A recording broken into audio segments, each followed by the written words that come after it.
Ja kus me mikrobiomi saame? Meil endal areneb mikrobioom tegelikult välja 3. eluaastaks umbes, kui me sünnime. Aga sündimise hetkel on täpselt selline seisuke. Ema on 3.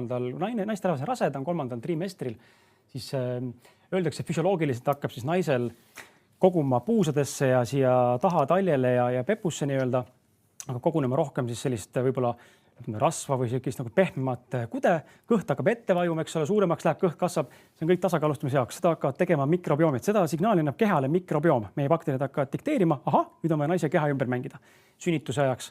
Ja siis samal hetkel toimub selline nihe naise kehas, et mikrobiomi bakterid kanduvad ja paljunevad põhimõtteliselt tuppe siseseintesse, annavad selle nii-öelda oma bakterid edasi ja nüüd, kui laps hakkab sündima, siis lapse pea tuppekanalites sünnitushetkel puutub kokku ema tuppe siseseintega ja sealt ta saab siis esimese kokkupuute ema mikrobiomiga, mida ta siis endale omistab ja omaks võtab, sest enne seda on ta ju selles lootekotis, steriilne keskkond, tal puudub individuaalne mikrobiom.